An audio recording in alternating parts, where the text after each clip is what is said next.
याद रखना इस सेशन को। आज आप लोग सचमुच बहुत नसीब वाले हो, बल्कि मैं मानती हूँ मैं बहुत नसीब वाली हूँ कि आज मैंने ये सेशन अटेंड किया। So amazing। पहले अल्पेश जी को सुन लिया, मेरे भी दिमाग में बहुत सारी चूल्हे थी, निकल गई। और अब अल्पेश जी को सुन लिया, माइंड ब्लोइंग। मैं पूरी तरीके से रीजनरेटेड हूँ, रिचार्ज हूँ और कुछ भी करने के लिए तैयार हूँ। Thank you so very much, thank you so very much. Alpesh ji, एक मिनट आप स्टेज पर आएंगे?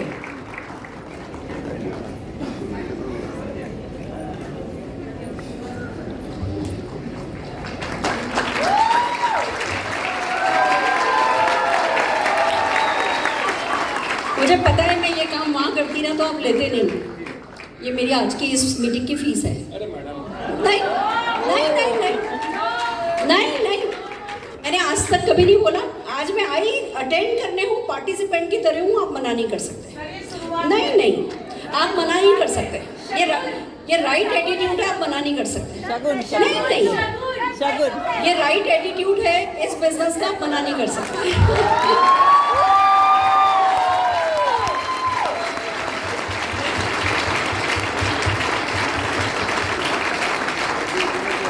और सच्ची बात बताऊं, स्टूडेंट की तरह बैठने में कितना मजा है ये मैंने आज महसूस किया। It's so amazing. सिखाना इस स्टेज से आके बहुत अच्छा लगता है, पर वो एक रिस्पॉन्सिबिलिटी होता है। और जब हम शिक्षक शिष्य की तरह ग्रहण कर रहे होते हैं, उसमें कितना आनंद होता है मैं आपको बता नहीं सकती। मैं आपको बताना चाहूँगी, मेरी लाइफ में एक वक्त था जब मैं थोड़ी डिप्रेशन में गई थी। एक्चुअली मेरी एक शादी तय हुई थी एक लड़के से होती थी। एक लड़के से शादी तय हुई, हांगकांग में डायमंड्स का बिजनेस करता था। बाहर का भी था, हमारी पत्रिका निकलती है, पत्रिका में है ना। ये बात किसी को पता नहीं है, कम से कम मोदी घर में किसी को नहीं पता है जो मैं आज बताने जा रही हूँ। एक तो मैं मेरा टाइम देख लूँ कितना है, मेरे को अल्पेश जी का एक और सेशन अटेंड करना है। आज अगर मैं पूरा जस्टिस मेरे सेशन में नहीं कर पाऊँ तो बुरा नहीं मानना। हाँ, आज मैं शिष्य की तरह आई हूँ, करूँगी। तो पूरा जस्टिस नहीं कर पाऊँ तो मैं थोड़ा टाइम पे नजर रखूँगी। मुझे आपका और अभिषेक जी का दोनों का सेशन अटेंड करना है। तो मेरी शादी तय हुई थी, भार्गव पत्रिका में निकला, लेटर वेटर हुआ। एक दिन दरवाजा बेल बजी, दरवाजा खोला तो फैमिली के साथ सामने खड़े थे। कोई अपॉइंटमेंट नहीं था, कुछ नहीं था, अचानक से आ गए थे। फैमिली बहुत अच्छी थी और मेरे पापा ने कहा भी कि हम जरा थोड़ी तफ्तीश कर लें, ये है वो है। नहीं नहीं, हम तो पूरी तैयारी के साथ आए। रोका कर दिया, रोका करा। अच्छी फैमिली थी और अगले दिन ट्रेन में बैठ के अपने अपने घर चले गए। मैं बस उस लड़के से इतनी देर मिली। अगले दिन जिस ट्रेन से वो जा रहे थे, मेरे पापा भी जयपुर जा रहे थे। जयपुर गए तो पता चला कि उनकी फैमिली में कुछ प्रॉब्लम है ना, कुछ डिसेबल बच्चे पैदा होते हैं, सब में कुछ ना कुछ जेनेटिक प्रॉब्लम है। तो मेरे पापा रिश्ता तोड़ने को तैयार हो गए और मैं अड़ गई कि मैं किसी भी हाल में रिश्ता नहीं तोड़ूंगी। तो घर वाले क्या, तो उस लड़के से मतलब 2 घंटे भी वो घर पे नहीं थे। अब कोई प्रैक्टिकल प्रॉब्लम है, कोई चैलेंज आया है तो ये रोका, हम नहीं मानते। मैं कहूँ नहीं, शादी के बाद अगर कुछ प्रॉब्लम आ जाती तो क्या आप मुझे तलाक लेने के लिए कहते? अगर मेरे नसीब में ऐसा कुछ है तो मुझे यही मंजूर है। खैर, मैंने नहीं रिश्ता तोड़ने दिया, पर वो रिश्ते कड़वे हो गए। जेनेटिक्स की बात को लेकर के दोनों फैमिली में रिश्ते कड़वे हो गए। फाइनली जब मेरे मम्मी पापा उनके घर गए चीज़ें शांत करने, मामला शांत नहीं हुआ, थोड़े झगड़ा बगड़ा हो गया और वो रिश्ता टूट गया। मेरे मम्मी पापा मामा ऐसे उदास से घर आए। मैं बहुत बड़ी बात बताने जा रही हूँ, इसलिए इतनी पर्सनल बात बोल रही हूँ। बड़ी उदासी ऐसे मेरे घर आए, वापस आए। पापा उदास, मम्मी उदास, आके कहते पिंकी ये रिश्ता नहीं हुआ। और सबसे ज़्यादा खुश पता है कौन था? मैं। क्योंकि वो रिश्ता मैंने नहीं तोड़ा तो उसका बोझ मेरे सिर पर नहीं है, पर जो मेरे लिए गलत था वो भगवान ने नहीं होने दिया। तो मैं खुश थी। पर फिर कुछ ऐसे, अब आप सोचो ना, अगर मैंने उस समय मैंने वो रिश्ता तोड़ा होता और फिर बाद में अरुण जी को पैरालिसिस हो गया होता तो मुझे क्या लगता कि मेरी गलती से हुआ है, मेरी किस्मत में यही था इसलिए हुआ है। क्योंकि रिश्ता मैंने नहीं तोड़ा था तो मेरे सिर पर कोई बोझ नहीं था। पर कुछ भी कहो, जो वो पीरियड मेरी ज़िंदगी का निकला, मैं थोड़ी डिप्रेशन में चली गई थी। मेरे मामा मेरे को बहुत प्यार करते थे, वो मुझे कोर्स में लेकर के गए। एक सिद्ध समाधि योगा करके कोर्स था, 15 दिन हम 2 घंटे रोज सुबह जाते थे और फिर 3 दिन का रेजिडेंशियल प्रोग्राम था।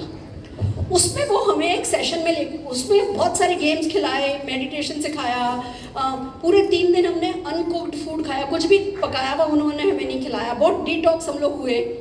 फिर एक गेम उन्होंने कहा कि हम आपको पहाड़ पे लेकर के चलेंगे, और 3 लाइन बनवाई गई। तीनों लाइन में बीच वाले की आंख पे पट्टी बांधी गई, पूरी, हम होंगे करीबन 100-125 लोग होंगे, 3 लाइन बनवा के बीच वालों पे पट्टी बांधी गई। और फिर बोला गया, सॉरी पट्टी बाद में बांधी गई, पहले दिखाया गया कि अपने को उस पहाड़ तक ट्रैकिंग करके जाना है, और फिर बीच वालों पे पट्टी बांधी गई। और दोनों जो साइड के थे उनको बोला आपको इनको हाथ पकड़ के लेके जाना है, आपको इनको गाइड करना है। और हम पूरा रास्ते, जो बीच में था उसको जरा पैर ऊपर करो, ये करो, अब ये पत्थर है, अब ये है, ऊपर चढ़ो, ट्रैकिंग कराई हमने उस व्यक्ति के साथ जिसको हम पकड़ करके चल रहे थे। और ऊपर पहुंचे जब पूरा, तो जो लोग साइड में थे वो तो हाँफ रहे थे, और जिनके आंखों पे पट्टी बंधी थी उन्होंने जब पट्टी खोली, ओह हम इतना ऊपर आ गए। वो तो ब्लाइंड थे, वो ब्लाइंड फोल्डेड थे, वो जो उनको कहा जा रहा था वो करते हुए चल रहे थे, तो उन्हें रास्ता पता भी नहीं चला। ये होता है जब हम शिष्य बन करके आगे बढ़ते हैं। तो आप लोग बहुत नसीब वाले को कि शिष्य बनने में सबसे ज्यादा सुख है, पर जिसका शिष्य आप हो उसमें और भी ज्यादा सुख है। अल्पेश गज्जर जी के लिए मैं जोरदार तालियां बजवाना चाहूंगी, जोरदार तालियां। और मैं देख रही हूँ, मैंने आइटिनरी पढ़ी है, अल्पेश जी से लेकर के सारी लीडरशिप जो उसमें प्रेजेंटेशन करने वाली हैं, ऐसा दिन ज़्यादा लोगों ने देखा नहीं है। जो आपके साथ इन 2 दिनों में होने वाला है उसको प्लीज़ रिस्पेक्ट दीजिएगा, प्लीज़। ये कोई मजाक नहीं चल रहा, कितने भी हंसते हंसते आपको जो कुछ भी सिखाया जा रहा है, ऐसा कोर्स करने के लिए ना 1-2 लाख रुपए लगते होंगे कम से कम पर पर्सन, कम से कम। जो आपको वायरिंग सिखाई जा रही है, जो आपको राइट एटीट्यूड सिखाया जा रहा है, भगवान की कसम अपने माँ बाप ने भी नहीं सिखाया, आपके भाई ने भी नहीं सिखाया। इनकी कदर करनी है, इनको समझना है, और इनके टाइम को यूटिलाइज करना है।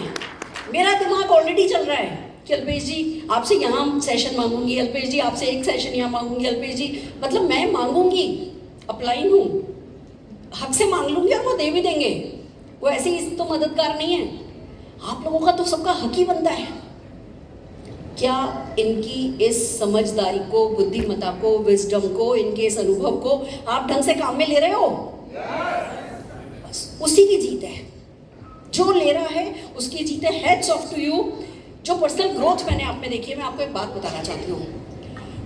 कोविड में, जब कोविड का पहला वो वेव गई, जब बाहर आना जाना अलाउड हो गया, ये रोज 2 घंटे सफर करके जिम जाया करते थे, 2-2.5 घंटे लगा के, आनंद।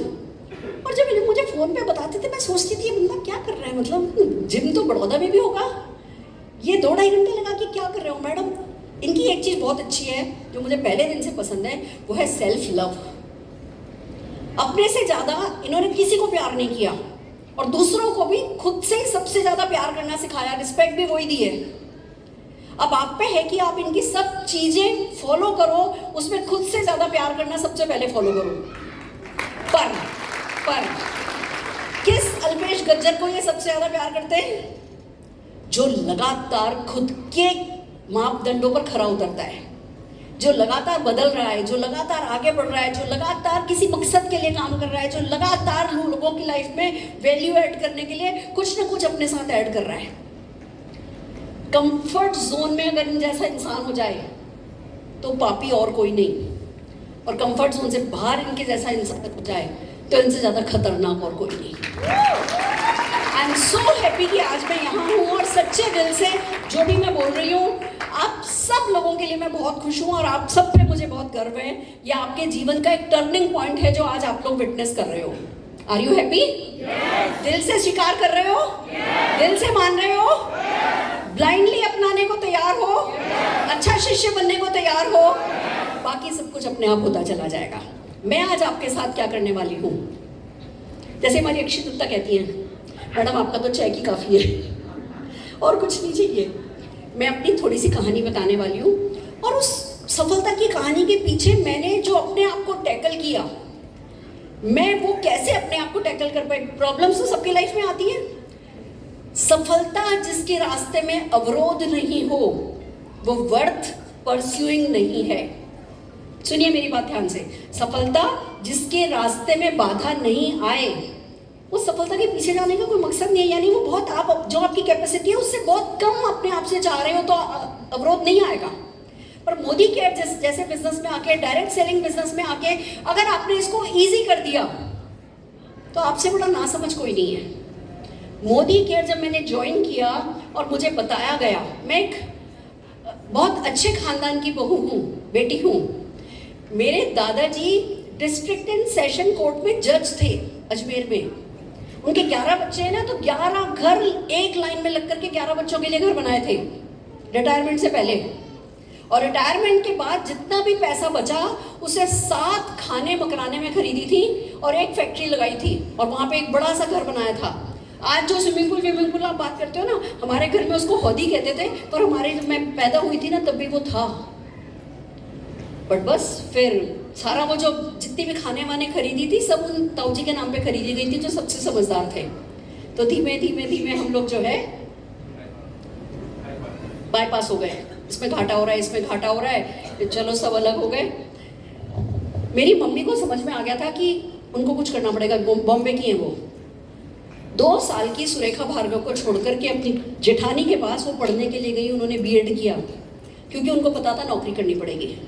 मेरे पापा किसी छोटे से कोऑपरेटिव में काम करना शुरू हुए, मम्मी ने बीएड किया, मम्मी को एक सरकारी स्कूल में मम्मी की नौकरी लगी और हम लोग एक छोटे से घर में, नहीं गलत बोल रही हूँ मैं, हम एक बड़े से घर में जिसमें 11 कमरे थे हम शिफ्ट हो गए।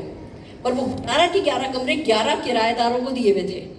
हमारे पास एक कमरा था, एक छोटी सी किचन थी, उसी किचन में वो पत्थर की स्लैब लगा करके नहाने की जगह बनाई थी और टॉयलेट हम जंगल जाया करते थे।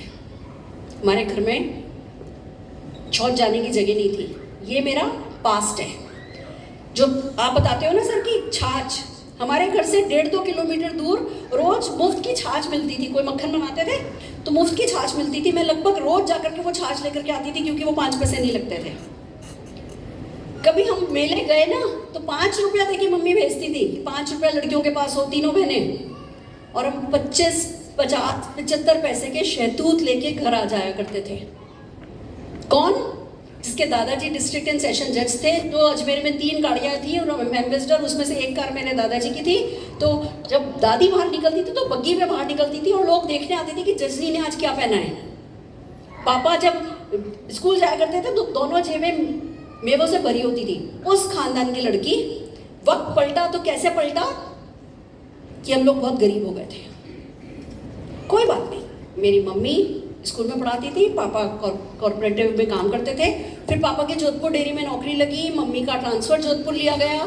पापा जोधपुर डेयरी में काम करते थे, 8-8 घंटे की शिफ्ट करते थे। मम्मी साइकिल पर स्कूल जाया करती थी, हम तीनों बहनें साइकिल पर स्कूल जाया करते थे। फिर साइकिल से लूना, पापा ने स्कूटर खरीदी, मम्मी को लूना दिलाई, हम लूना पे जाने लगे। बस ये मेरी शादी तक मैं लूना पे थी। पढ़ाई करते थे बस हम। मैंने एमकॉम किया, एमफिल करा, यूजीसी नेट क्लियर किया, पीएचडी शुरू करी। लड़की पढ़ ले तो क्या करते हैं? शादी। तो मेरी शादी की बातचीत चली हमारे यहाँ भार्गव की। भार्गव में शादी होती है गोत्र और कुलदेवी देख के। तो भार्गव पत्रिका में दे दिया गया, चिट्ठियाँ आने लगी। पापा ने देखने दिखाने का 2-4 दिन का कार्यक्रम बना लिया। पहला लड़का जो मुझे देखने आया वो थे अरुण भार्गव जी। पता चला चार्टर्ड अकाउंटेंट हैं, पढ़े लिखे हैं। बहुत हंसते थे, जोर से हा हा हा करके हंसते थे। और जब मुझे देखने आए थे ना तो उनके हाथ बहुत कुलमुला रहे थे। उनसे हाथ में ऐसे संभाल के नहीं रखे जाते, ऐसा लग रहा था बार बार मुझे छूने की कोशिश कर रहे थे और फिर हाथ रोक ले रहे थे। मुझे वो चीज़ ना, बस कोई चीज़ होती है दिल को अच्छी लग जाती है। मेरे को अच्छी लग गई। मैंने कहा पापा इससे ही शादी करनी है। पापा कहने लगे ये तो स्ट्रगलिंग चार्टर्ड अकाउंटेंट है, वो इलाहाबाद वाला प्रेस का इकलौता मालिक है और ये इसके 407 है, इसका ये है और सबसे अपॉइंटमेंट हुए हुए हैं, देखने तो चलना पड़ेगा। मैं मम्मी को कह के गई थी मैं देखने जा रही हूँ, पर शादी में सिर्फ अरुण भार्गव जी से करूँगी। मैं सबको देख के आई और सबको रिजेक्ट करके आई। पापा इसको तो कुत्ता चाट लेता है। ऐसे ऐसे वाले बहाने। पापा उसकी तो डेस्क पे ना कोई ऐसी वैसी मैंने किताब देखी है, नंगी पुंगी, ठीक नहीं है। ऐसे कोई ना कोई बहाना बना करके रिजेक्ट करके आ गई और मेरी शादी अरुण भार्गव जी से तय हो गई। देखो कैसे आम गृहस्थी जैसी चल रही है ना सारी कहानी। शादी मेरी तय हो गई, अरुण जी मेरे से मिलने आने लगे। सुबह 6:30 बजे बैल बजती थी, बाहर जाओ तो अरुण जी खड़े थे। बस से आ जाते थे, रात को बैठ करके दिन भर रहते थे, रात की बस से फिर चले जाते थे, गिटार बजाते थे, मेरे लिए गाना गाते थे और मुझसे पूछते थे हनीमून पे कहाँ चलोगी। अब उस जमाने की लड़की हनीमून पे कहाँ चलोगी तो क्या बोलती थी, जहाँ आपकी मर्जी। शादी तक पूछते रहे हनीमून पे कहाँ चलोगी, हनीमून पे कहाँ चलोगी। फिर शादी भी हो गई तो पूछते रहे हनीमून पे कहाँ चलोगी। तब मुझे समझ में आया इन्होंने कोई टिकट विकेट तो बुक ही नहीं किया, बस पूछ ही रहे। पूछते पूछते थे तुम्हें गाड़ी चलानी आती है। अब जब कोई पूछेगा तुम्हें गाड़ी चलानी आती है, मैं कहती थी मुझे तो लूना आती है। वो कहता था गाड़ी चलानी आती है मतलब बंदे के पास गाड़ी तो है, सीख लो गाड़ी, मम्मी को अच्छा लगेगा। मैंने सोचा इनके पास गाड़ी होगी। वहां गई तो पता चला नहीं जी बंदे के पास स्कूटर है। मेरे को ऐसी गाड़ी चलवानी सिखा दी। मेरे वो कार मोटर ड्राइविंग वाले ने 6-7 हज़ार रुपये खर्च करा दिए मेरे। गाड़ी खुद के पास है ही नहीं। चलो जी कोई बात नहीं, जिंदगी चालू हो गई। ब्रेकफास्ट में क्या बनेगा, लंच में क्या बनेगा, डिनर में क्या बनेगा, ये सब चलता है। और मैंने बहुत खुशी खुशी किया। मेरे को उस बात का कोई अफसोस नहीं है कि भाई पढ़ी लिखी थी, इतना इतना घूंघट था। हमारे यहाँ ससुर जी को आपकी नाक नहीं दिखनी चाहिए, तो इतना घूंघट जब ऐसे झुक के रखोगे तो नाक नहीं दिखेगी। साड़ी के सिवा घर में कुछ नहीं पहन सकते। नाइटी पहन लो कमरे में अपने, पर बाहर सुखा नहीं सकते। ससुर जी को नाइटी दिख जाएगी, अच्छा नहीं लगेगा। सब कुछ कमरे में सुखाना होता था। सुबह 5:30 बजे उठती थी, बाहर साड़ी पहन करके बाहर बालकनी में वॉशिंग मशीन चलाती थी। 5:45 बजे चाय चढ़ाती थी, 6 बजे सास ससुर जी को चाय पकड़ाती थी। और मैं बता दूं, मेरी शादी में मेरे पापा मम्मी से कुछ गलतियां हो गई थी। मेरी सासू माँ नाराज हो गई थी। पूरा साल भर ऐसा गया कि मैं रोज सुबह पैर छूने के लिए झुकती थी और वो पीछे हो जाती थी। और मेरी जिंदगी का इकलौता चैलेंज हो गया था कि इनको अपना बनाना है। देखो 2 चॉइस थी मेरे पास, वो बुरी है तो मैं भी बुरी हूँ, वो नाराज है तो मैं भी नाराज हूँ, वो अपने कमरे में तो मैं अपने कमरे में। पर शायद कुछ संस्कार ऐसे थे कि एक चैलेंज सा ले लिया कि इनके सबसे अच्छी बहू बन के नहीं दिखाया ना तो मैं मेरे माँ बाप की बेटी नहीं। ये मेरा फेवरेट डायलॉग, ये मेरा फेवरेट डायलॉग है, मैं अपने बाप की बेटी नहीं। इसमें बहुत ताकत है। बोल के देखो, अगर मैंने ये नहीं किया तो मैं अपने बाप की बेटी नहीं, अगर मैंने ये नहीं किया तो मैं अपने बाप की बेटी नहीं। आपकी सारी ताकतें आपको घेर लेती है जब आप ऐसा डायलॉग बोलते हो। तो मेरे को जिद चढ़ गई थी कि इनको खुश करना है, सासू माँ को खुश करना है। आसान है, 10 आइटम बनाओ, रायते में नमक तेज। और एक बात बताऊं बहुत पर्सनल, मैं पीहर में बहुत अच्छा खाना बनाती थी और ससुराल में, प्लीज रिकॉर्ड करो इस बात को, ससुराल में जब भी खाना बनाती थी उसमें नमक तेज हो जाता था। जब भी मैंने बनाया, वैसे तो मेरी सास ने किचन छोड़ी ही नहीं थी। मैं खाना, हमारे घर में खाना कैसे बनता था, पिंकी मटर छील दो, 5 किलो मटर छीले, बथुआ कर दो, धनिया कर दो, मेथी कर दो, अच्छा कढ़ाई चढ़ाओ मैं आ रही हूँ। फिर कढ़ाई चढ़ा दी, उन्होंने तेल डाला, उन्होंने हींग जीरा डाला, आपने मेथी काट के धो करके रखी थी, उन्होंने वो मेथी छौंक दी। अब बोला इसको चलाओ, जब इसका पानी चला जाए तो मुझे बुलाना। उसको मैं चलाती रही ढक ढक के, जब उसका पानी चला गया, सूख गया तो मम्मी आई, मम्मी ने उसमें आलू डाला, अब चलाओ। फिर जब आलू हो गया तो मम्मी ने आके उसमें टमाटर और मसाला डाला। खाना किसने बनाया? मम्मी ने। मैंने क्या किया? मैंने क्या किया? कुछ भी नहीं। और किस्मत से कभी मम्मी मान लो मुझे कह भी दे कि आज तू दाल चढ़ा दे, तो दाल में नमक ज्यादा। आप सोचो, मेरी शादी के बाद पहला पूरा साल ऐसा गया कि तुम्हारे खाने में नमक बहुत तेज होता है। निशांत भी पैदा हो गया। मुझे याद है पहली बार जब ये मैंने पकड़ा, मैं निशांत को सुसुआ रही थी, मैं सिसकार रही थी। मैंने कभी उसकी नेपी नहीं धोई। मैं हर 2 घंटे बाद उसको सिसकार देती थी, वो कर लेता था। मैंने कोई नेपी कभी नहीं धोई। रात को भी सोती थी तो नींदर पोछा रख के सोती थी, ऐसे करके सिसकारा, उसे सुसु कर दी। मैंने कभी उसका गद्दा गीला नहीं होने दिया। मैं उसको सिसकार रही थी तो मेरे को कुकर खुलने की आवाज आई। तो मैंने उसको लिटाया, बाद में गई, मसूर की दाल छोंकी थी, मसूर की दाल बनी थी। कुकर खोला, काली दाल पे थोड़ा सफ़ेद सफ़ेद था। मैंने वो चम्मच से उठा के कटोरी में लिया, उसमें नमक था। मेरी सासू माँ ने, जब मैं बच्चे को कर रही थी तो ऊपर से नमक डाल दिया। मैंने ये चीज़ 15 महीने बाद पकड़ी। 15 महीने मेरे कॉन्फिडेंस का कैसा बैंड बजा होगा, आप अंदाजा लगा सकते हो? लगा सकते हो अंदाजा? इससे बुरे हालात तो किसी के नहीं हो सकते ना। बट फिर भी जिद मेरी क्या थी, जिद्दी मैं बहुत हूँ, बहुत जिद्दी हूँ। बचपन में जब ब्रेड आई ना मार्केट में तो मम्मी ने ब्रेड टोस्ट सेका, उस पर बटर लगाया। मैंने कहा दूसरी तरफ बटर लगाओ, कि नहीं एक ही तरफ लगाते हैं मक्खन। मैंने कहा कहाँ लिखा है बताओ कि एक ही तरफ लगाते हैं मक्खन। ऐसी बनी जिद्दी। तो मैंने कहा इन सास को अपना नहीं बनाया तो मैं अपने बाप की बेटी नहीं। और मैं दिन रात सपने देखने लगी, और इधर मेरे सपना मजबूत होता जा रहा था, इधर मम्मी का गुस्सा तेज होता चला जा रहा था। क्योंकि वो कुछ भी करे मैं परेशान नहीं हो रही थी। और वो पर्सनालिटी क्राइसिस कह दो, या दो बेटों की माँ, घर में कभी लड़की देखी नहीं, या पायल चमकाती कोई लड़की आ गई। देखो प्रॉब्लम कहने को कितनी छोटी है, और उसी ने यहाँ पहुँचाया है। तो मैं अपनी प्रॉब्लम को क्यों आपको बता रही हूँ? मुझे अल्पेश जी ने सिखाया ना कि कोई दर्द पकड़ो। आपने कहानी सुनी होगी ना, एक कॉलेज था, उसमें स्टाफ रूम था, एक सोफा रखा था, एक कुत्ता, किसी का पालतू कुत्ता उधर बैठ के कूं कूं कूं कूं करता था। तो एक नया स्टाफ आया, वो देखिए कुत्ता कूं कर रहा है, कुत्ता कूं कर रहा है, कुत्ता कूं कर रहा है। भैया कूं क्यों कर रहा है? ना उस पर सोफे पे कील लगी है, कील चुभ रही है इसको। तो कील चुभ रही है तो उठ जाए, कि नहीं इतनी नहीं चुभ रही है। हम सबका यही हाल होता है, सबको कोई ना कोई कील चुभ रही है, यस और नो? पर इतनी नहीं चुभ रही कि कंफर्ट जोन से बाहर आ जाए, कुछ कर लें, यस और नो? मैं सोचा करती थी घर में आग लग गई है, और मेरी सास ससुर उसमें फंस गए, और मैंने उनको उसमें से निकाला है। मेरे सारे हाथ वाथ जल गए। अब क्योंकि मैंने उनको बचाया तो मेरी सास मुझसे खुश हो गई है। इतना चाहती थी मैं कि मेरी सास खुश हो जाए, मेरे घर में शांति हो जाए, बस मेरी एक इच्छा थी। मुश्किल काम था। 2 घंटे में स्वेटर यहाँ से यहाँ बुन लेती हूँ, मतलब मेरे को 2 दिन दो तो मैं फुल स्लीव स्वेटर बना लेती हूँ। मेरे पास चादर की चादर है अपने हाथ से कड़ी हुई, मेरे से अच्छी हाउसवाइफ भी नहीं मिलेगी कोई आपको।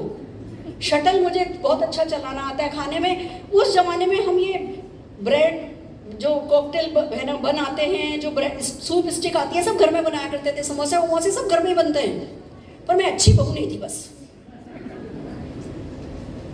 मेरे को बहुत गुस्सा था, अंदर बड़ी बेचैनी थी कि क्या ये जिंदगी हमेशा चलेगी? जब डाइनिंग टेबल पे बैठो तो कोई ना कोई ताना। शादी से पहले तो बच्चा कुछ बेटा कुछ नहीं करे तो माँ को कोई फर्क नहीं पड़ता। शादी के बाद अचानक से वो जिम्मेवार हो जाना चाहिए। पहले तो कभी जिम्मेवारी दी नहीं, और अब उसके पास बहुत सारी जिम्मेवारी होनी चाहिए। वो जब अरुण जी को कुछ भी बोलती थी मेरा जी खोल जाता था। बेटा तो उन्हीं का था, उनका हक था, और मेरा भी तो पति था।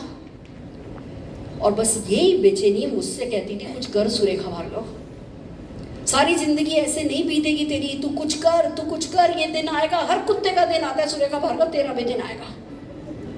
आप में से कितने को ये समझ में आता है कि हर कुत्ते का दिन आता है? तो एक बात बताओ, आपका दिन क्यों नहीं आएगा? क्यों नहीं आएगा? आएगा, पर किसी और के लाए से नहीं आएगा, आप ही के लाए से आएगा। Are you ready? तैयार हो? और ऐसे में जब मैं भरी बैठी थी, इनफ इज इनफ फड़फड़ा रही थी, उस समय समीर मोदी जी मोदी केयर ले आए। डूबते को तिनके का सहारा काफी होता है, यस और नो? सबने बोला ये चलेगा, ये नहीं चलेगा, ऐसा होगा, ऐसा नहीं होगा। मैंने कहा देखेंगे, आज जितना बुरा है उससे बुरा कुछ नहीं होगा, यस और नो? दोस्तों इस बिजनेस को पकड़ लिया तो क्या पाया पहले बता देती हूँ, फिर कैसे पाया बताऊंगी।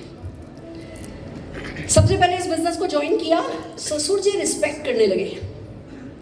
निशान को गोदी में लेकर के सैटरडे हम लोग फील्ड पे जाते थे, पापा जी उसको कार में रखते थे और कहते थे पिंकी जरा जाके इसको समझा। पापा को समझ में आ गया था कि ये पर्दे वाले को समझा सकती है कि इस तेरे जो ग्लास लगे हुए हैं, ग्लास क्लीनर हमारे स्पार्कल से साफ होता है। सबसे पहले ससुर जी की रिस्पेक्ट मिलने लगी। सासू माँ के नाम से बिजनेस ज्वाइन किया था तो सासू माँ शांत हो गई। आइडेंटिटी क्राइसिस ठीक हो गया उनका, वो शांत हो गई। सबसे पहली खुशी यही हो गई। फिर क्या हुआ, जब ससुर जी रिस्पेक्ट देने लगे तो सासू जी फिर भड़क गई। उनको ये समझ में आया कि बेटा तो ले गई थी, अब मियाँ भी चला जाएगा, ये बिजनेस करने की कोई जरूरत नहीं है। समझ रहे हो? अड़चने बाहर से नहीं आती, सबसे पहली अड़चन अंदर से आती है, फिर घर के आसपास के माहौल से आती है। मेरी ये आई, आपकी कोई और होगी।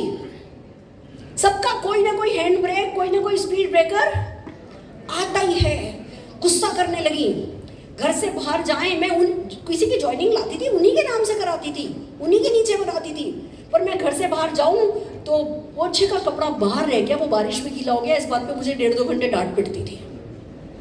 और मेरे समझ में आ रहा था कि ये बिजनेस चलेगा, कुछ तो होगा। मैंने सक्सेस स्टोरीज देखी थी कि मोटर मैकेनिक ने खुद का प्लेन खरीदा है, हैंडीकैप टीचर ने खुद का बंगला खरीदा है, एक बंदा जो कि कहता था मुझे ऐसा घर बनाना है कि 100 किलोमीटर से मेरा घर दिखाई दे, जो ट्रक ड्राइवर था उसने ऐसा घर विदेशों में बनाया है। मैंने ये कहानियां देखी थी। और इतना कॉमन सेंस तो मुझ में भी है कि पॉपुलेशन इंडिया में भी बहुत है, आप में भी है। पॉपुलेशन इंडिया में बहुत है, अपॉर्चुनिटीज की इंडिया में बहुत कमी है। बाहर तो हम अपने बच्चे को मैकडॉनल्ड में नौकरी करा देंगे, न्यूज़पेपर डलवा देंगे, बच्चे की केयर टेकिंग करने के लिए हम बेबी सिटर बन के काम कर लेंगे। इंडिया में हम ये सब कुछ नहीं कराएंगे। हमारे यहाँ पार्ट टाइम अपॉर्चुनिटीज़ की बिल्कुल कमी है, और ये अपॉर्चुनिटी ग्रेसफुल है, पैसा कोई लगता नहीं है, सिखाने को कोई तैयार है। और 140 करोड़ लोग हिंदुस्तान में हैं, मुझे तो 8-10 ही चाहिए। अगर 100 करोड़ लोग भी मुझे मना कर देंगे ना, तो भी मैं कहीं ना कहीं तो पहुंच ही जाऊंगी। जो अल्पेश जी ने सिखाया ना कि आपका मकसद होना चाहिए। मेरा मकसद था कि मेरी सासू माँ कहे कि अरुण की चॉइस राइट थी, बस। बड़ी जरूरत नहीं थी, मेरी खाने को रोटी थी, ससुर जी की ओमनी कार थी, जेवर कपड़ा मेरे को शादी में इतना मिला था कि जीवन भर कुछ नहीं मिलता, मेरे को कोई फर्क नहीं पड़ता, मेरे बड़े सपने नहीं थे। पर मुझे मेरे से कोई ये कहना तेरे बाप ने ये नहीं किया, तेरे बाप ने ये नहीं किया, वो नहीं पसंद था मुझे। और आपको एक मजाक की बात बताऊं, सुनना चाहते हो? मेरी सासें बहुत बोलती थी, तेरा बाप, तेरा बाप, तेरा बाप, तेरी माँ। मेरे को लगता था गाली दे रही है। वो तो शादी के 5 साल बाद मुझे पता चला कि अपने पापा को भी बाप बोलती है। मैं तो इस गलत फहमी में कि ये मेरे पापा को कुछ बुरा बोल रही है, मैं चढ़ती गई कि ये मेरे बाप को बाप बोलती है। इनको बताऊंगी कि इनकी बेटी क्या कर सकती है। अगर उन्होंने कह दिया वो पड़ोस में शादी होके ट्रक आया है दहेज का, आप बबूला हो जाती थी। मैंने नहीं आपको 9 लाख हार पहनाया तो मैं अपने बाप की बेटी नहीं। देखो ये चूल होनी चाहिए जीवन में। अगर आपको इन सब चीज़ों से, जिसमें आपको ह्यूमिलेशन नहीं फील होता, जिसमें आपको कुछ कमी नहीं महसूस होती, मतलब फिर इंसानी होने के साथ क्या आप न्याय कर रहे हो? आपके माता पिता को जो इज्जत मिलनी चाहिए वो मिलनी चाहिए, आपको जो इज्जत मिलनी चाहिए, आपके पति को जो इज्जत मिलनी चाहिए, आपके बच्चों को जो सुख मिलना चाहिए, आपकी बीवी को जो सुख मिलना चाहिए, वो आपकी जिम्मेवारी है। और ये चीज़ें आपको बेचैन करनी चाहिए। मैं बेचैन होती थी, और ये बेचैनी, इसको कहते हैं कंस्ट्रक्टिव रेस्टलेसनेस। ये बेचैनी है, पर कुछ करने वाली बेचैनी है, कुड़ने वाली बेचैनी नहीं है। करने का मन करे और कुछ नहीं करो तो कुड़न पैदा होती है। करने का मन करे और कुछ करो, उसको कंस्ट्रक्टिव बेचैनी कहते हैं। दोस्तों, मोदी के आया, बहुत सारी मिथ लेकर के आया, बहुत सारे भ्रम लेकर के आया। आइए वन बाय वन क्या क्या भ्रम मेरे जीवन में आए और मैंने उनको कैसे टैकल किया, मैं आपको सिखाना चाहूंगी। क्या क्या है नेटवर्क मार्केटिंग के भ्रम और क्या है सच्चाई। देखो एक बात समझो, इस बिजनेस में कहते हैं कि हमें दूसरों को कन्विंस करना होता है। यस और नो? यस और नो? अपने बेटे को कन्विंस करके दिखाओ कि मैगी नहीं खानी। नहीं कन्विंस कर सकते। दूसरों को कन्विंस करने की कैपेसिटी हमें होती नहीं है, खुद को कन्विंस करना होता है बस, जिसको कहते हैं कन्विक्शन। कन्विक्शन अगर आ जाए तो अपने आप बाकी सब कुछ आ जाता है। और कन्विक्शन आता है क्लैरिटी से, और क्लैरिटी आती है जो भी बाहर मार्केट में या हमारे मन में या हमारे अपनों में, जिनको हम रिस्पेक्ट करते हैं, जो भी गलत फहमियाँ चल रही हैं, अवधारणाएं चल रही हैं, एक एक करके उन अवधारणाओं को तोड़ दो। एक सेफ्टी पिन है किसी के पास? सेफ्टी पिन दे दो एक। आओ चलो चलते हैं। पहली मिथ क्या है? पहली मिथ पे बात करते हैं। पहली मिथ का बलून जो है वो क्या कहता है? वो कहता है कि ये छोटा बिजनेस है। छोटा बिजनेस क्यों लगता है ये?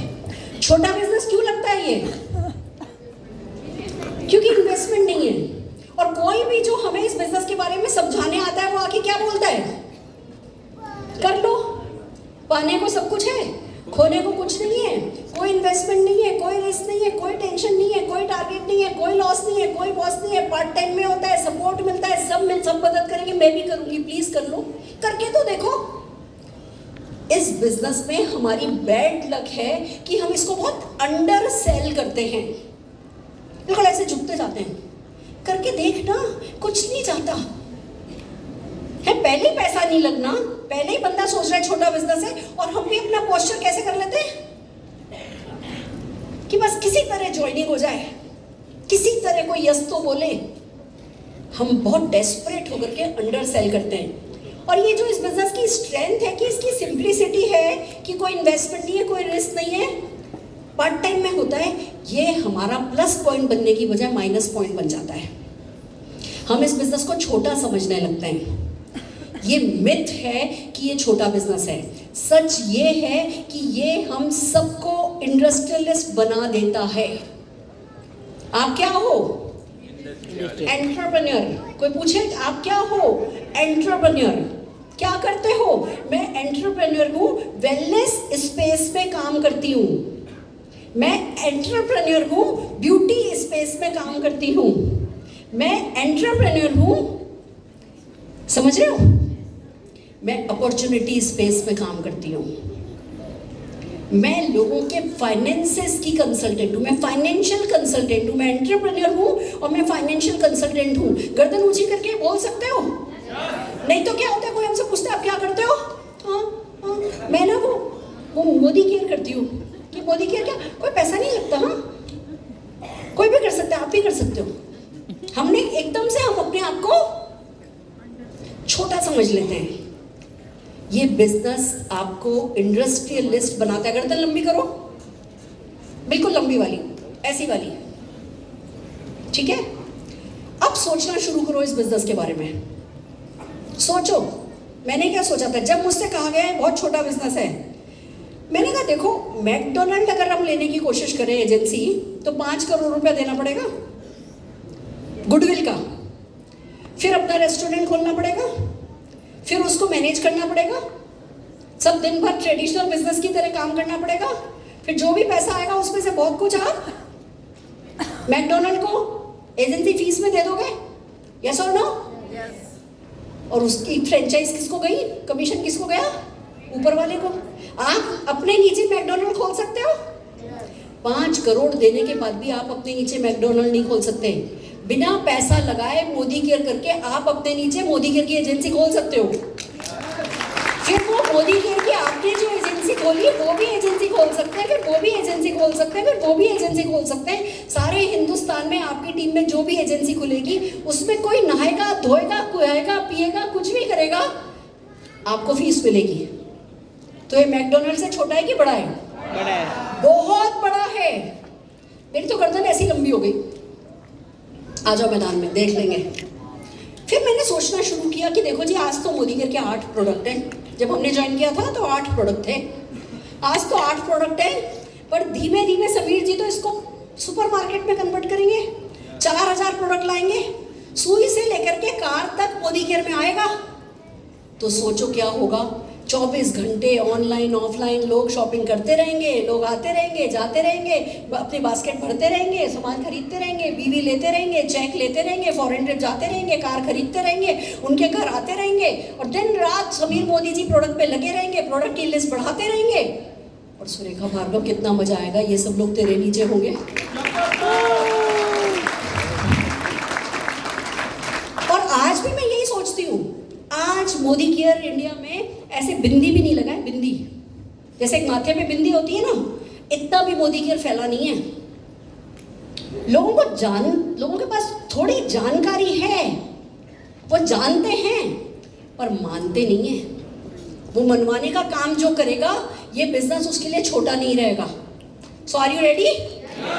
बात दिल में अपने रखने को तैयार हो कि किसी भी हाल में छोटा बिजनेस नहीं है। छोटा बिजनेस ये बहुत बड़ा, ये कोई भी कर सकता है, और आप कि ये बिजनेस आपके लिए काम करेगा। Are you ready? तो इस अवधारणा का, इस मिथ का हमको क्या करना है, इसके बलून को फोड़ देना, और जीवन भर कोई करके बोले ना कि ये छोटा है तो बोलो साइड हट। आजकल एक रील बहुत वायरल हो रही है, चल चल चल, देखिए किसी ने? चल चल चल। कोई भी कहना है छोटा है तो उसको क्या कहना है? चल चल चल। याद रखोगे? हमें कोई कुछ भी सोचे, कोई भी, चाहे आपका 2 साल तक 1 भी रुपए का चेक नहीं आया ना, बिजनेस छोटा नहीं है।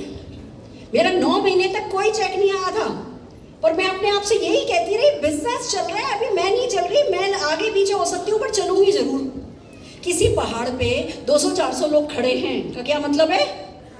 रास्ता है, कोई पैराशूट से तो उतरे नहीं है। और अगर कोई रास्ता है तो आज नहीं तो कल मैं भी उस पे चल पड़ूंगी। मैं आपको बता दूं, मैं शुरू से मोदी केयर की टॉप अर्नर नहीं थी। मोदी केयर की फर्स्ट फॉरेन ट्रिप पर मैं नहीं गई थी, दूर दूर तक कहीं नहीं थी। लोगों को ऐसे अवार्ड मिलते थे, मैं पीछे बैठी रहती थी और बस गर्दन लंबी करती रहती थी।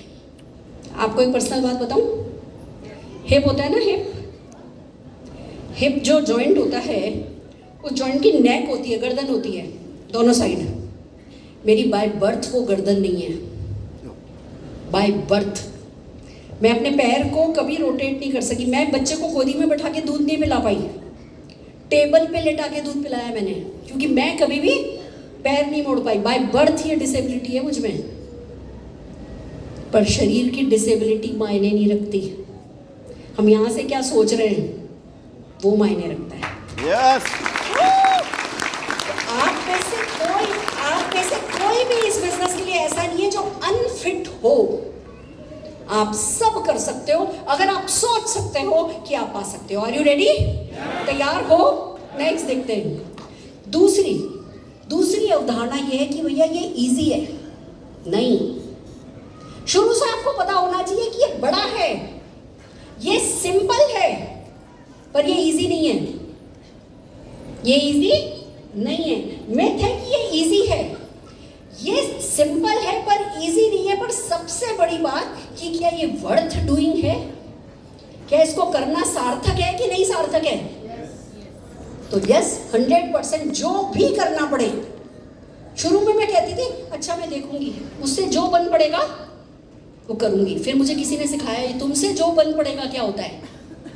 जब तुम कहते हो मुझसे जो बन पड़ेगा, तो इस डायलॉग में ही, सोच में ही एक्सक्यूज है कि नहीं मुझसे ये नहीं बन पड़ा, मुझसे ये नहीं बन पड़ा, मुझसे ये नहीं हुआ, ये मुझसे हो सका तो ये मैंने कर लिया, बहाना आ गया ना। नहीं, जब बिजनेस इतना बड़ा है तो उससे जो बन पड़ा वो करूंगा नहीं सोचना है। जो भी करना पड़ा वो करूंगा ये सोचना है। जो भी करना पड़ा। मैं आपको बता दूं मेरे साथ क्या हुआ। टाइम हो गया मेरा तो। मैं आपको बताती हूँ मेरे साथ क्या हुआ। एक मीटिंग में गई, वहां मुझसे कहा गया मोदी केयर की कोई भी इवेंट मिस नहीं करनी है। और मैं आपको बता दूं मैं अच्छी लीडर हूं, पर मैं उससे अच्छी फॉलोअर हूं। मुझसे कहा गया कोई मीटिंग मिस नहीं करनी, और उसी मीटिंग में कहा गया कि कोचीन में राजीव गांधी इंडोर स्टेडियम में समीर मोदी जी की इवेंट हो रही है। क्या हो रहा है? कोचीन, हम रहते हैं दिल्ली, 47 घंटे का रास्ता। और कहा क्या गया कोई इवेंट मिस नहीं करनी है। मैंने अरुण जी को बोला अरुण जी कोई इवेंट मिस नहीं करनी है, चलना पड़ेगा। 2 साल का बच्चा, टिकट बुक कराया तो RAC, एक ही सीट कंफर्म हुई। हम 47 घंटे एक ही कंफर्म सीट के साथ, आमने सामने RAC मिल जाता है ना, हम उसके साथ 47 घंटे कोचिंग गए। वहाँ जाके राजीव गांधी इंडोर स्टेडियम में समीर जी की इवेंट अटेंड करी, और उसमें गाना बज रहा था सारे जहाँ से अच्छा हिंदुस्तान हमारा, और मेरे मन में आ रहा था सारे जहाँ से अच्छा मोदी केयर हमारा। मैं 47 घंटे करके आई हूँ। वो 47 घंटे आप स्ट्रगल करके कहीं जाओगे ना, आप रॉ होते हो, रॉ रिसीविंग एंड पर होते हो। उस समय आप अलाइंड होते हो यूनिवर्स से। उस दिन मुझे समझ में आ गया था मोदी केयर सबसे अच्छा है। फिर घर आई, अगली मीटिंग में गई, तब पता चला वो कह रहे हैं कि आपके एरिया में और 200-300 किलोमीटर के एरिया में जो मीटिंग होनी चाहिए वो नहीं मिस करनी चाहिए। मैंने गलत समझा था कि सभी मीटिंग अटेंड करनी चाहिए। नुकसान नहीं है कुछ ज़्यादा कर लो तो। मैं आपको एक मेरे सक्सेस का सीक्रेट बताऊं? बता दूं? बता दूं? देखो क्या होता है, जो लोग डिसेबल होते हैं ना, जिनमें कोई कमी होती है ना, वो दूसरा कुछ ज़्यादा करते हैं। ये सुना है ना आपने? जो अंधे होते हैं उनको ज़्यादा अच्छा सुनाई देता है, यस और नो? जो बहरे होते हैं उनको ज़्यादा अच्छा दिखाई देता है, सिक्स सेंस होता है। तो भगवान कोई भी डिसेबिलिटी देता है ना, तो आप में कुछ एक्स्ट्रा डाल देता है। जैसे मैं आपको एग्जांपल से बताती हूँ, मेरी हैंडराइटिंग बहुत ख़राब है, बहुत ख़राब। मैं अपना लिखा हुआ खुद ही नहीं पढ़ सकती, और मेरे को चस्का भी कि मुझे नंबर भी लाने हैं। मेरा पीहर, मेरा नैनियाल मुंबई, हर साल मुंबई आते हैं। इन लोगों के पास गाड़ियाँ, इन लोगों के पास बड़े बड़े घर, और मैं गरीब खानदान की। इन लोगों के सामने मेरे को कॉम्प्लेक्स नहीं आए के लिए ये लोग फेल होते थे, मुझे फर्स्ट आना होता था। एक ही चीज़ मेरा प्लस पॉइंट था कि मैं पढ़ाई में अच्छी हूँ, तो मेरे को नंबर भी लाने और मेरी हैंडराइटिंग भी खराब। आपको पता है मैंने क्या ट्रिक अपनाई? अगर किसी क्वेश्चन के आंसर के 12 पॉइंट हैं तो मैं जाऊँगी वो जहाँ पे second hand third hand book मिलती है, वहाँ से उसी सब्जेक्ट की, उसी टॉपिक की दूसरे राइटर की बुक खरीदूंगी। सेकेंड हैंड थर्ड हैंड बहुत सस्ती मिल जाती है वहाँ पे। फिर जहाँ 10 पॉइंट दुनिया बनाती है, मैं 25 पॉइंट बनाऊंगी। फिर 25 के 25 पॉइंट बोल्ड में लिखूंगी, और जो बात अच्छी लिख रही हूँ ना उसको अंडरलाइन करूंगी। टीचर मेरा किसी भी हाल में पढ़ ही नहीं सकती, वो 25 पॉइंट देख के मैं फर्स्ट आती थी हमेशा, ज़्यादा करती थी। अब सुनो मेरी सक्सेस का सीक्रेट। मुझसे कहा गया है इस बिजनेस में कोई इन्वेस्टमेंट नहीं है, कोई इन्वेस्टमेंट नहीं है। अब मुझे सक्सेसफुल होना है। जानना चाहते हो सीक्रेट? कितने लोग? मैंने कहा सारी दुनिया ये सोचेगी कि इस बिजनेस में कोई इन्वेस्टमेंट नहीं है। गुजराती तो मैं नहीं हूँ अल्पेश जी, पर एक गुजराती वाली बात बता रही हूँ आपको कि सारी दुनिया सोचेगी इस बिजनेस में इन्वेस्टमेंट नहीं है और ये इजी है। मैं कैसे इस बिजनेस को टफ बनाऊं, कैसे इस बिजनेस को टफ बनाऊं तो मैं आगे जाऊंगी। सोच देखो, वो लेडी जिसका 2 साल का बच्चा है, जिसके सिर पे घूंघट है, जो रोज 5 किलो मटर छीलती है, कपड़े प्रेस करती है, कपड़े धोती है, रोज किचन रगड़ रगड़ करके उसका संगमरमर साफ करती है, और जब बिजनेस मिल गया तो क्या सोच रही है? ये नहीं सोच रही कि कैसे इजी करूं इसको। मैं सोच रही हूँ सारी दुनिया इसको इजी करेगी, मैं इसको टफ कैसे करूं। मैंने देखा मोदी केयर का किट है, क्या है? किट है, 1150 रुपये का किट था तब। इनका एक किट अपने लिए ले लिया है, अब दूसरा किट साथ में लेके चलती हूँ। मैंने कभी ऐसा नहीं हुआ किसी प्रोस्पेक्ट के पास गई और उसका किट लेके नहीं गई, क्योंकि इस बिजनेस में पैसा तो ज्यादा नहीं लग रहा, पर इस वक्त लग रहा है, टाइम लग रहा है, और टाइम ही मनी है हमारे बिजनेस में। तो मैं कुछ ऐसा करूं कि मैं स्पीड से कर सकूं।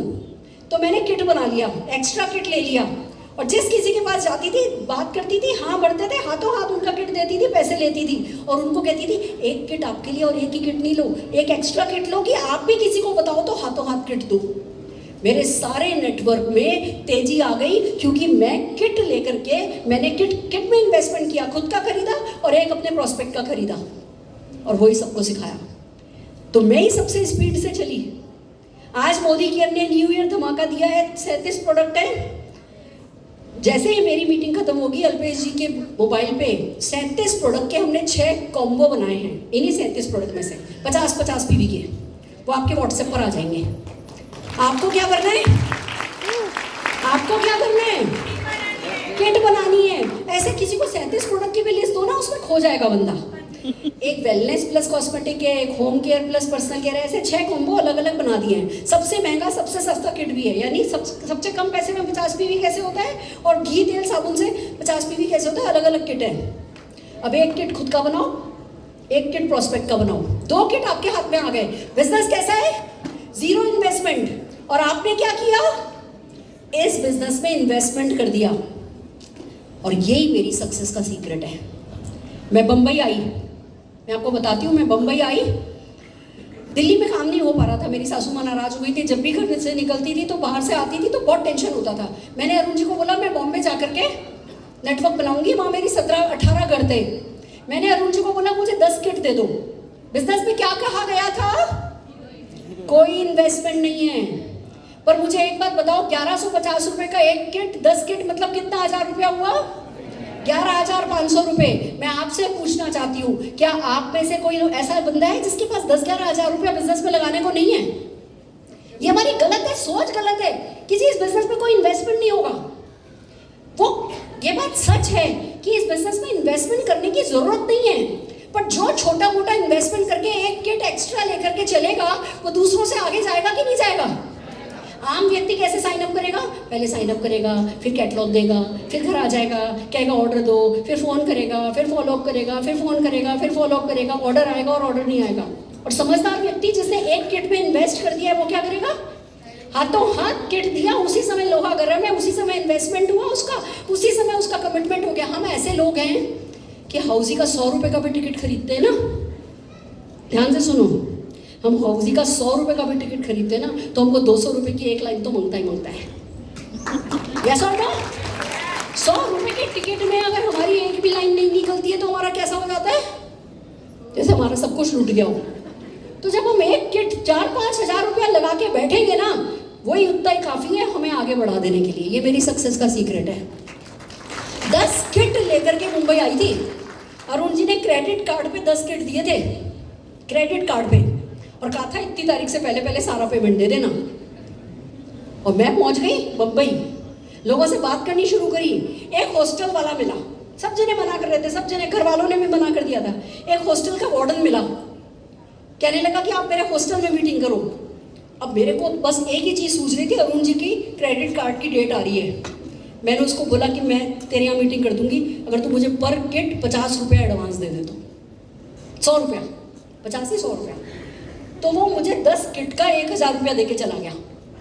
मैं याद है अरुण जी को कॉल किया, मैंने कहा 10 किट बिक गए, आप 10 किट और भेजो, 15 किट और भेजो। अरुण जी ने 15 किट भेज दिए। अभी तक तो वो 10 भी पहुंचे नहीं थे, वो ट्रक में चढ़ाने की बजाय राजधानी में चढ़ा दिए थे कंपनी ने, वो किट भी नहीं पहुंचे। मैंने अरुण जी को बोला मैंने 10 किट भेज दिए, आप 15 किट और भेज दो। अब मेरे पास 25 किट आ गए और उस वार्डन ने मेरा फोन उठाना बंद कर दिया।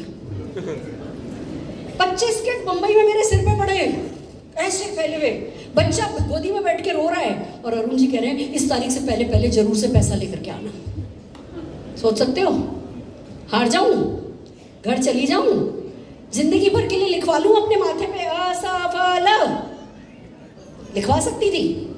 हमारी हिंदुस्तानी लेडीज की ये प्रॉब्लम होती है, ये हमारी सोच होती है कि पैसा कमाना मर्दों का काम है, हमसे हुआ तो ठीक, नहीं हुआ तो क्या ही फर्क पड़ता है, वो जिम्मेवारी उठाएंगे। एक बार मैं घर चली जाती ना, जिंदगी भर मैं कुछ करने को कहती तो अरुण जी क्या कहते? देखा तो था तुमने करके, क्या हुआ था तुमसे, बैठो घर चुपचाप, मैं हूं तो सही। जिंदगी भर के लिए मेरा बाप चोर है की तरह उस अरुण निशांत भार्गव के लिए आ जाता, तेरी माँ असफल है। मुझे मंजूर नहीं था। मैंने बोला अपने भाई को, कजिन को, कि मुझे लोकल ट्रेन में चढ़ा दे। बच्चे की बोतल ली और लोकल ट्रेन में बैठ गई, एक पर्ची बना के अपने घर के एड्रेस की। तो कार्ड वार्ड, विजिटिंग कार्ड नहीं समझ में आता था।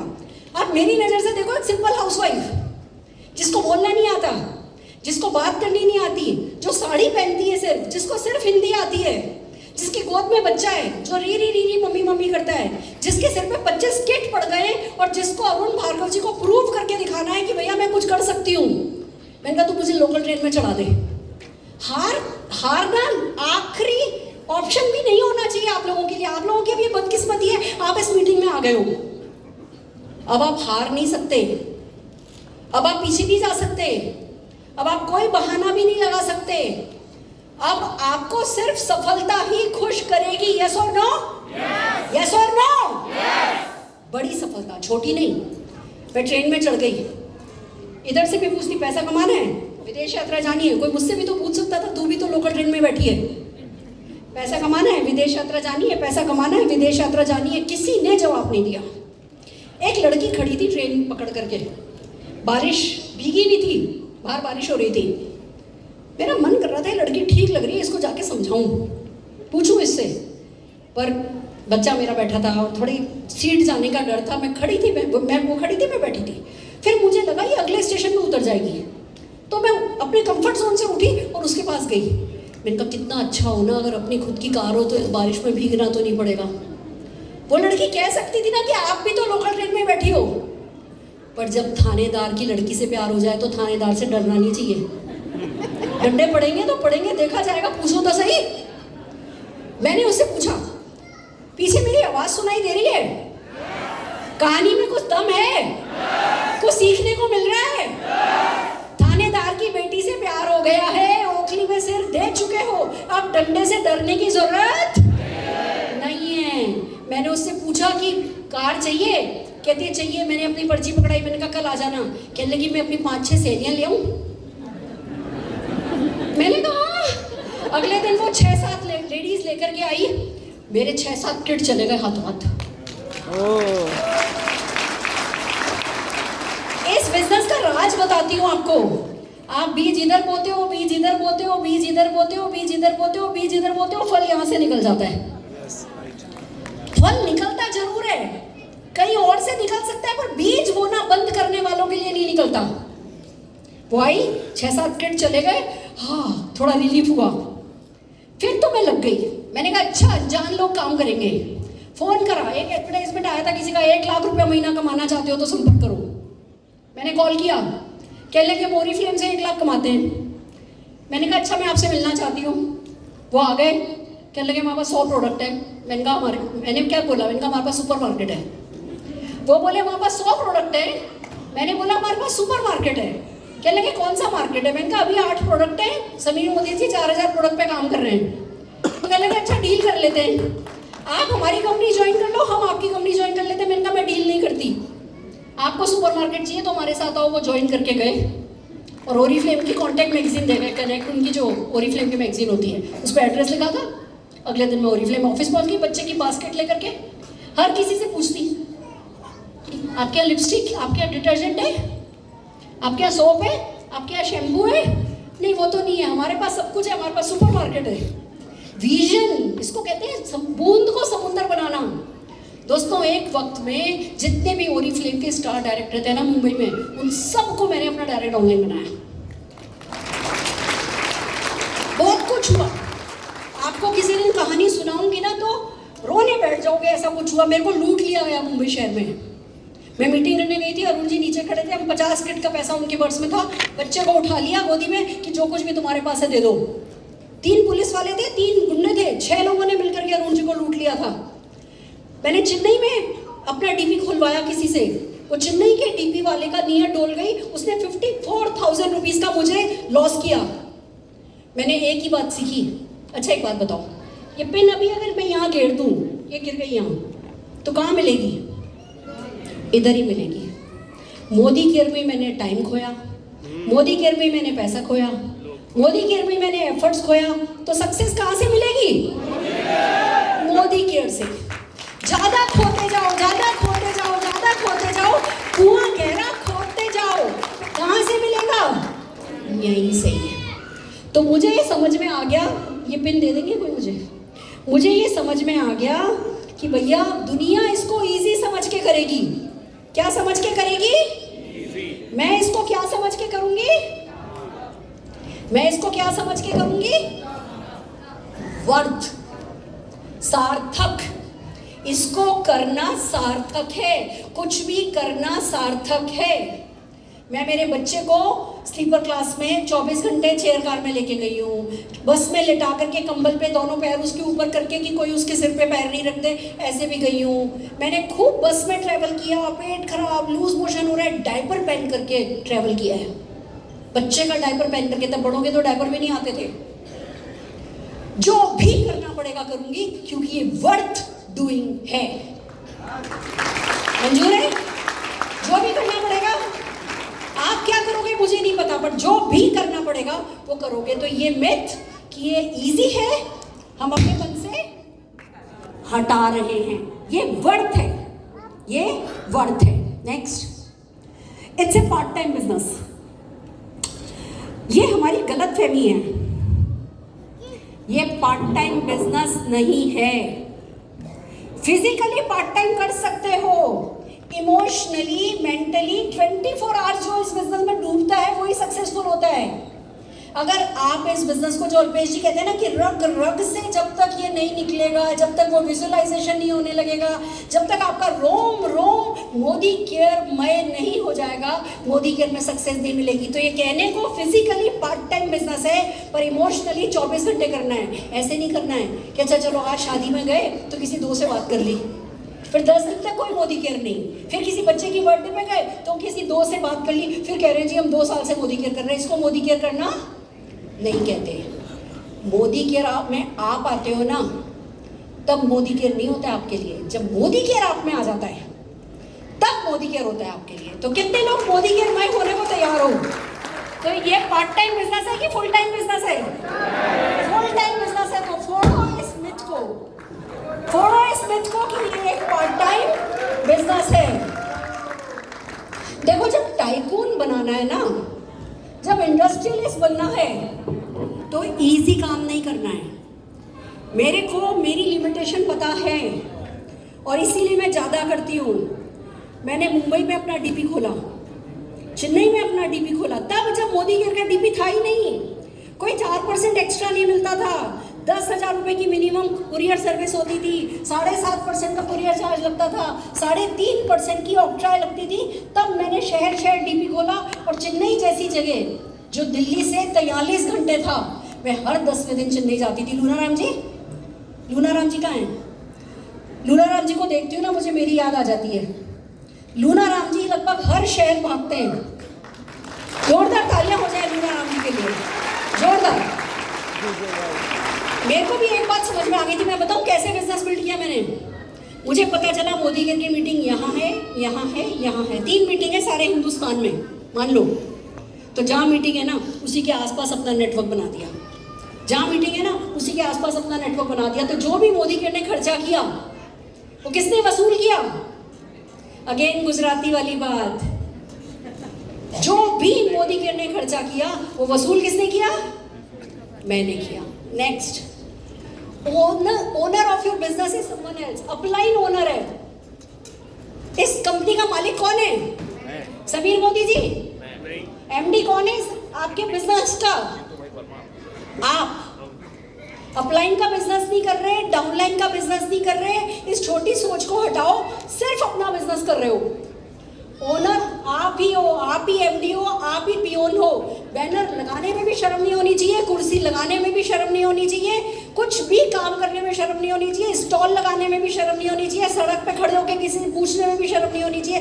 आज अल्पेश जी मुझको चैलेंज दो कि सुरेखा जी आप कल नहीं, आज नहीं जा रही हो, कल मेरे को बिना अपना कोई प्रोफाइल बताए बड़ौदा में एक साइन अप करके दिखाओ। आप मेरे को चैलेंज दो, मैं कल शाम तक आपको 5 साइन अप करके दिखा दूंगी। इसी स्टेशन के बाहर खड़े हो, इसी स्टेशन के बाहर खड़े हो। मेरे को भूख है, भगवान ने हाथ पैर दिए, तो किसी से पूछने में नमस्कार जी कितनी, बस इतना ही तो मुश्किल है। नमस्कार जी इतना पूछ लो, फिर अगला कहेगा नमस्कार जी हाँ बोलिए। सर मैं आपके एरिया में बिजनेस डेवलप कर रही हूँ और है ना अब पार्टनर ढूंढ रही हूँ, क्या आप किसी ऐसे व्यक्ति को जानते हो जो एक्स्ट्रा इनकम कमाना चाहता है? ये पूछने में कोई शर्म है? कोई शर्म नहीं है। 10 हो सकता है 10 लोगों से पूछो, 9 लोग ना दें, लोगों की कोई कमी थोड़ी है, लोगों की कोई कमी थोड़ी है। तो इस बिजनेस का मालिक कौन? इस बिजनेस का मालिक कौन? इंडिपेंडेंटली करोगे? अपने लिए करोगे?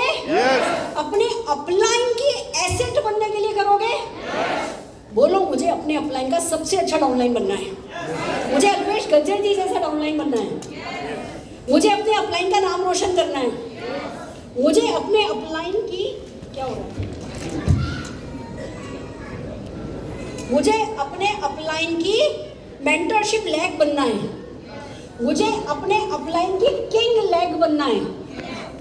आप ये बोलोगे ना, आपका डाउनलाइन भी ये बोलेगा। मेरी सक्सेस का टॉप सीक्रेट बताऊं, एक बहुत बड़ा स्ट्रेस में बताऊं आपको मेरा। जब मैंने मोदी केयर ज्वाइन किया ना, इस बात को दिल पे ले लिया कि मोदी केयर का झंडा मैं ही उठा के चलूंगी। जो भी किया मैंने, बिलीव मी, लोग कहते हैं कि पैसा पैसा करती है, तू पैसे पे क्यों मरती है, पर सच यही है, मैंने जो भी किया वो मेरे मोदी केयर के लिए किया। मेरा मकसद खुद पैसा कमाना भी नहीं था, मेरा मकसद डाउनलाइन का पैसा कमाना भी नहीं था। बस मेरे को ऐसा लगा कि जैसे मेरे को मेरे पापा ने भी जो नहीं सपोर्ट दिया, जो मेरे हस्बैंड ने भी सपोर्ट नहीं दिया, जो मेरे से किसी ने नहीं कहा ना तू कर सकती है, समीर मोदी जी ने कहा है तू कर सकती है, तो मुझे इनके लिए सब कुछ करना है। और वही झंडा उठा के सालों साल चलती रही। मैं कहीं भी जाती थी ना, ऑटो से जाती थी, लोकल ट्रेन से जाती थी, जब मीटिंग की जगह जाती थी उससे थोड़ा पहले उतर करके टैक्सी करती थी। जो भी मैंने जेवर खरीदा, जो भी मैंने घड़ियां खरीदी, शौक नहीं है मेरे को, कोई शौक नहीं है ये 13-13 लाख 17-17 लाख की घड़ियां पहनने का। मैं आज भी HMT मेरी 150 रुपये की घड़ी मेरे पास है, पर मैंने जो भी दिखाया, जो भी किया, वो मोदी के का झंडा उठा करके रखने के लिए किया। पर इसका नतीजा क्या हुआ? इसका नतीजा ये हुआ कि अब मुझे उसकी ज़रूरत नहीं है, अब मैं आराम से रिलैक्स हूँ। अल्पेश जी, तरुण जी, प्रमोद आचार्य जी, फिलिप जी, न जाने कितने अच्छे अच्छे धीमन जी डाउनलाइंस हैं जो झंडा उठा के चल रहे हैं। मैं क्या बन गई? दादी माँ। I can just relaxed. Thank you so very much. तो आपको भी ओनर बनना है, पहले मालिक बनना है। Are you ready? तैयार हो? तो अगर ऐसी आपकी सोच है कि अपलाइन का बिजनेस है या डाउनलाइन का बिजनेस है या किसी और का बिजनेस है, तो इसको क्या करना है? छोड़ देना है। Are you ready? हमेशा के लिए हटा दो ये बात अपने दिमाग से। Next, products are costly. Product महंगे हैं। जैसे ही मैंने बिजनेस ज्वाइन किया, आपको बताती हूँ, 8 प्रोडक्ट थे। 150 रुपए का तो टूथपेस्ट था, तब 115 रुपए का डिटर्जेंट था, 350 रुपए का ऑटो शील्ड था, एग्रीकल्चर एक्टिविटी शुरू से था। ऐसे 8 महंगे महंगे प्रोडक्ट थे। टूथपेस्ट बिकता था उस समय 22 रुपए, ऑर्डिनरी टूथपेस्ट। पहली बात दिमाग में क्या आई? महंगे महंगे कैसे चलेगा? फिर एक बात समझ में आई, हर एक प्रोडक्ट का मार्केट होता है, हर एक प्रोडक्ट खरीदने वाले लोग होते हैं। आपको उस प्रोडक्ट की क्वालिटी, उसकी वैल्यू लोगों को बतानी होती है। हमने प्रोडक्ट पे बात करनी शुरू करी, प्रोडक्ट ट्रेनिंग करनी शुरू करी, पीछे पड़ गए हम मोदी केयर के प्रोडक्ट की quality. For example, Modi care ने लॉन्च किया बॉडी स्प्रे, डिओ स्प्रे।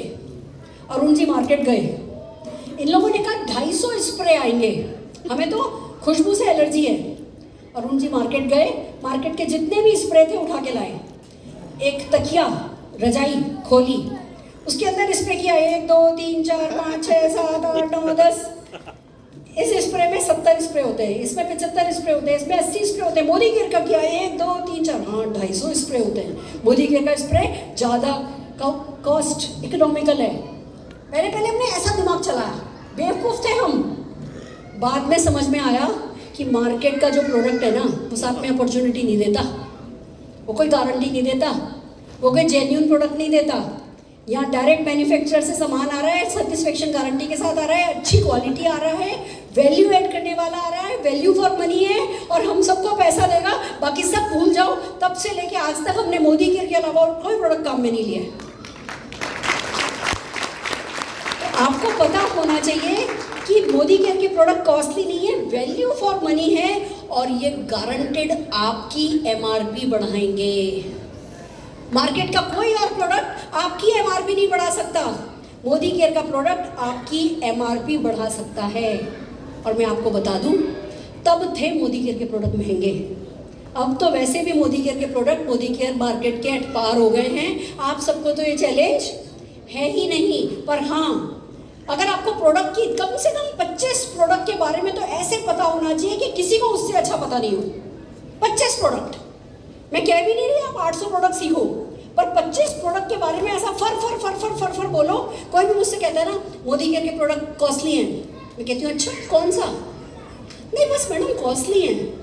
कौन सा? कि नहीं, मतलब एकदम मैं कौन सा बोलती हूँ ना, वहीं पे बंदा अटक जाता है कि नहीं वो आपका हमने वो देखा था टॉयलेट क्लीनर देख आपने यूज़ किया?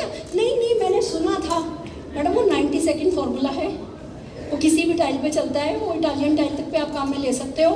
वो हमारे टाइल्स को और हमारे कमोड को ख़राब नहीं करता है, और वो ऐसा है वो मतलब हम जैसे उस प्रोडक्ट के बारे में बात करते हैं बंदा अच्छा ये तो हमें किसी ने बताया नहीं। तभी तो मैं आपको कह रही हूँ कि अभी आपको मोदी केयर को आप जानते हो पर मानते नहीं हो। मानने का मुझे मौका दो, अपने आप को मौका दो, फिर देखते हैं। तो कॉस्टली है सुनकर के नहीं हटो। इस प्रोडक्ट पे 25 प्रोडक्ट पे भी बात करनी सीख ली ना तो लोगों को हैंडल करना आ जाए। Are you ready? कॉस्टली है कि अवधारणा को तोड़ने को तैयार हो। एक मिनट पिछली स्लाइड पे जाइएगा, लास्ट स्लाइड। ये देखो ये मर्सिडीज एस क्लास 1,40,00,000 और 96 lakhs की मर्सिडीज GL, ये जिस दिन मैंने फेसबुक पे फोटो डाली थी ना, आपको पता है क्या कमेंट आया था? मैडम आपको किसी की नज़र न लगे, बीच में एक और गाड़ी है व्हील चेयर जिस पे अरुण जी बैठे हैं, उस पर किसी की नज़र नहीं गई थी। लोगों ने सिर्फ ये देखा कि 2 मर्सिडीज हैं। अगर जिंदगी में दुख आना ही है, रोना ही है, तो कम से कम मर्सिडीज में बैठ के तो रोए। सड़क पे बैठ के क्यों रोए?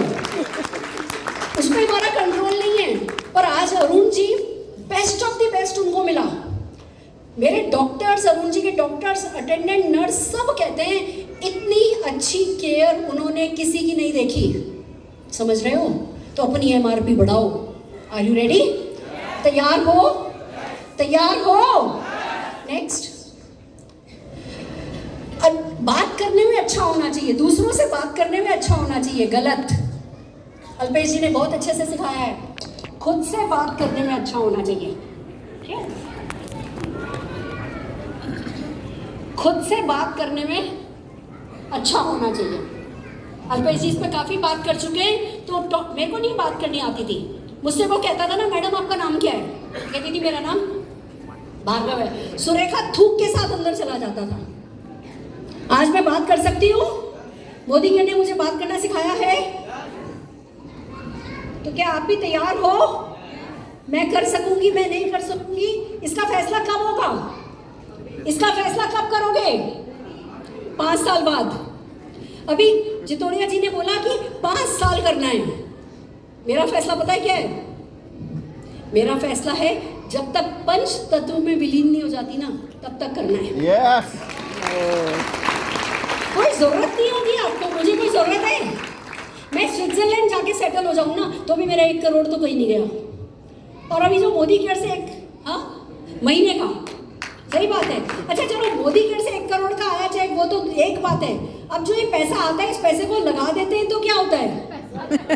अभी जब चांदी शुरू हुई थी उठनी, तो 50 किलो चांदी खरीदी पालना बनाने के लिए कि जब बच्चे, अभी तो कोई खबर भी नहीं आई है, पर मुझे निशान के बच्चों के पालने, चांदी के बनाने, तो 50 किलो चांदी खरीदी। क्या हुआ उसका?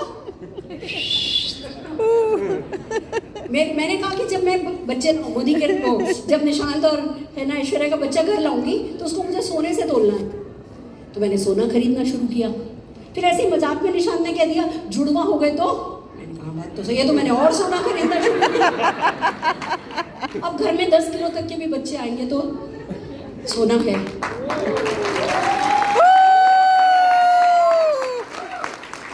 10,000 शेयर तो ITC के हैं। ना करते 100 करोड़ की तो जमीनें भी होंगी। ना करते। कितने का चेक आ रहा है वो नहीं है, बात कितना लगातार आ रहा है वो है। Yes. और बात कितना लगातार आने वाला है वो है। Yes. कोई डर नहीं है कि जी आज आ रहा है कल नहीं आएगा। 1 करोड़ तो बहुत बड़ी बात होती है। 1 लाख रुपए का भी चेक अगर मोदी घर से लगातार आ रहा है ना, ऐसी बरकत होती है उसमें जिसका कोई मुकाबला नहीं है। मैं पिछले 30 साल से हर दिवाली पे कोई चांदी की एक चीज़ खरीदती थी। सिक्का तो खरीदती थी, लोटा खरीद लिया, थाली खरीद ली, ट्रे खरीद ली, नारियल खरीद लिया, हवन कुंड खरीद लिया। पिछले 30 साल से हर दिवाली पे चांदी की कोई ना कोई एक आइटम खरीदती थी। चांदी के सिक्के रखने के लिए डब्बा खरीद लिया, सुपारी दान खरीद लिया। ना करते 60 पड़ी है, 60 kgs एक साथ नहीं खरीदी है। छोटा फुटर जब आपके पास एक्स्ट्रा पैसा होता है ना, वो बहुत बरकत देता है। एक ऑफिस ले रही थी रेंट पे कि चलो रेंट पे ऑफिस ले लेती हूँ। बंदा देने को तैयार नहीं था तो वो ऑफिस खरीद लिया। एक्स्ट्रा मनी बहुत काम आता है और आगे जाकर के उसकी वैल्यू जो है वो बहुत मल्टीप्लाई होती है। पैसा कमाने में बहुत मजा है, बहुत मजा है।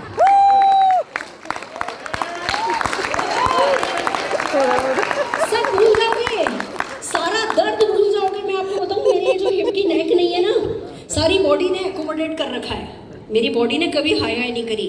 अब मेरी साइड की सारी मसल्स टाइट हो गई हैं। एज के साथ वो यूज़ नहीं हुई ना, क्योंकि मैं ऐसे कर ही नहीं सकती, तो वो यूज़ नहीं हुई, तो सारी मसल्स टाइट हो गई हैं। फिजियोथेरेपी कराती हूँ। पर अफसोस नहीं होता है किसी भी दिन के, साला 8-8 घंटे ट्रेनिंग करी थी, कोई बात नहीं, सुरेखा पार का उस शहर से 20 लाख आ रहा है जहाँ बस साल में एक बार 8 घंटे की ट्रेनिंग करते हैं। ऐसी जिंदगी चाहते हो? Yes. ऐसा पैसा चाहते हो? Yes. पता भी नहीं हो कि कितना पैसा है, क्या इतना पैसा चाहते हो? Yes. और मैं पैसे की बात पैसे के लिए नहीं कर रही हूँ, मैं पैसे की बात आपके अपनों के लिए कर रही हूँ। मैंने आज भी क्या पहन रखा है, ये चेन पहनाई दुबई से खरीदी थी, ये कान के, ये बात अलग है, घड़ी मेरी 13-14 लाख की होगी, बाकी कुछ भी मैंने महंगा नहीं पहना। पर मेरी सासू माँ 45 करोड़ के घर में बैठी है ना, बैठी है ना। बच्चा परसों आया था दिल्ली से, आज उसकी आंख में कुछ प्रॉब्लम हुई, टिकट करा के वापस दिल्ली जा रहा है अपने डॉक्टर को दिखाने के लिए। समझ रहे हो? कोई बर्थडे इंडिया में नहीं मनानी पड़ती। मम्मा हम जर्मनी चले जाएं, मम्मा हम यहाँ चले जाएं, किसी बात के लिए मेरी बहू को मैंने मना नहीं किया, किसी बात के लिए नहीं। मैंने कहा था सोने चांदी की जेवर थाली में भर के दूंगी, तो मैं हर सरगी पे उसको थाली में भर के जेवर देती हूँ, गिनती नहीं है। मैं नहीं कह रही कि पैसे से आप चाटोगे थोड़ी, हीरे मोती थोड़ी खाओगे, पर अपने अपनों की केयर कितनी करते हो वो एक्शन बताता है। प्यार तो हम सब करते हैं, I love you, I love you, उसके पीछे केयर कैसी है। मेरी सासू माँ का राज देखो आप। अभी हम यूएस गए 20-22 दिन के लिए। मैं बातें आपको क्यों बता रही हूँ, मैं चाहती हूँ आप ऐसा जीवन जियो। हम 20-22 दिन के लिए यूएस गए, मैं, निशांत, ऐश्वर्या और मेरी सिस्टर। तो मेरी मौसी को, अरुण जी की मौसी को मम्मी से के पास बुला दिया कि मम्मी के साथ रहेंगी। मेरे को पता है वापस लौट के आई तो मौसी क्या कहती है, पिंकी मैंने इतना खर्चा करते किसी औरत को नहीं देखा। फल वाले को कॉल करेंगी, इतनी रसबरी भेज दे, इतनी चेरी भेज दे, इतनी स्ट्रॉबेरी भेज दे, इतनी ब्लूबेरी भेज दे। कह रही है पिंकी रोज हर दूसरे दिन 2000 रुपये का फल आ रहा है। कब तो कि मम्मी को बताना नहीं पड़ता कि कौन बोल के, कहेंगी हेलो, तो किराने वाला कहेगा हाँ आंटी सामान लिखवाइए। सब मम्मी को उनकी आवाज़ से पहचानते हैं। कहती है कि लोग बेटी के राज में रानी होते हैं, मैं अपनी बहू के राज में महारानी हूँ।